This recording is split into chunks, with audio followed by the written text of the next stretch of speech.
আমাদের যে ওয়াকফ centre tribunal committee আছে সেখানে কোনো অমুসলিম তারা থাকবে না, সেখানে কোনো মুসলিম ছাড়া কোনো সদস্য থাকবে না।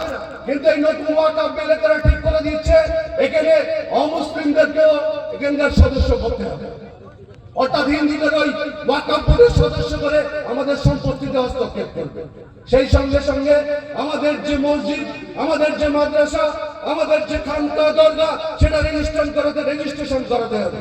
সরকার মনে করলে যখন তখন সেখানে হস্তক্ষেপ করবে, এ হতে দেওয়া যাবে না। গরু খাবার নামে আমাদেরকে মারা হচ্ছে, মসজিদে নামাজ পড়তে যাওয়ার নামে আমাদেরকে মারা হচ্ছে, টুপি দাড়ি রাখে আমাদেরকে মারা হচ্ছে, সব সহ্য করা হচ্ছে। আমাদের শরীয়তে হাত দেবে এ সহ্য আমরা করবো না।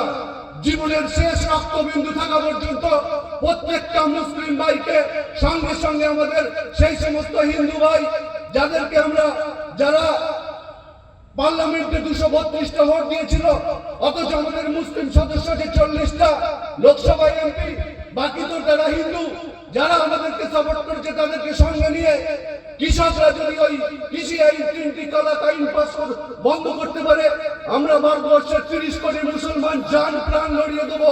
ওয়াকফ বিল আমরা বন্ধ করবই করব। আপনারা আছেন তো সঙ্গে? আমরা ওয়াকফ বিল বন্ধ করব।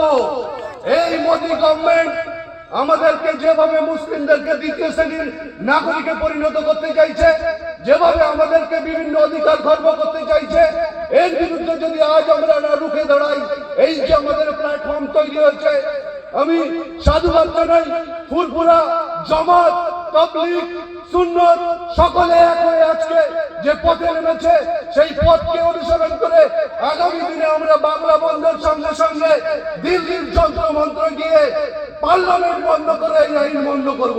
রাজি তো আপনারা? রাজি তো আপনারা?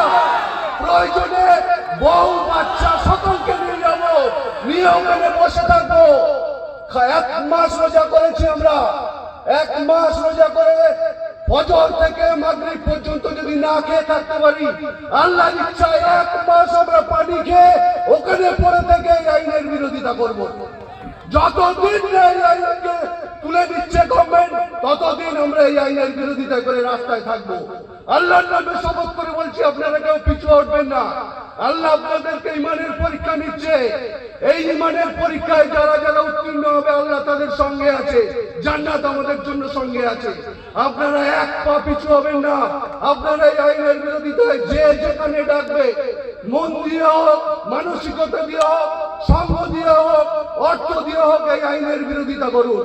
সকলকে আবার বলছি এই আইনের বিরোধিতা করার জন্য, এবং যে কোনো জায়গায় এই আইনের যে বিরোধিতা চলছে, আগামী 26 তারিখে যে ব্রিগেডের সমাবেশ অল ইন্ডিয়া ওয়াকফ বোর্ড ডেকেছে, আপনারা গ্রামে গ্রামে পাড়ায় পাড়ায় গিয়ে ছোট ছোট গাড়ি মিছিল করে একত্রিত হয়ে এই যে ব্রিগেড সমাবেশ অল ইন্ডিয়া যে ওয়াকফ বোর্ডের সমাবেশে শামিল হন।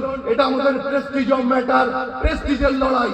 আমরা যদি সেদিন সফল না করতে পারবি, তাহলে আমাদের যারা বিরোধী বিজেপি যারা আছে বা আমাদের যারা বিরোধী আছে, তারা বলবে এরা একত্রিত নয়, আমরা হেরে যাব। আপনাদের কাছে বলছি, আগামী 26 তারিখ সমস্ত কাজ বন্ধ করুন, চলুন ব্রিগেড ভরিয়ে দিয়ে আমরা সরকারকে জানিয়ে দেই এই আইনের বিরুদ্ধে আছি আমরা। সকলকে ধন্যবাদ জানিয়ে, আরেকবার আন্তরিক মোবারকবাদ ও সালাম জানিয়ে, ফুরফুরা হুজুরের সালাম জানিয়ে আমি আমার ছোট্ট বক্তৃতা এখানেই শেষ করলাম। শুধু একটা কবিতা আপনাদের জন্য বলবো, এখানে 2 লাইনের কবিতা।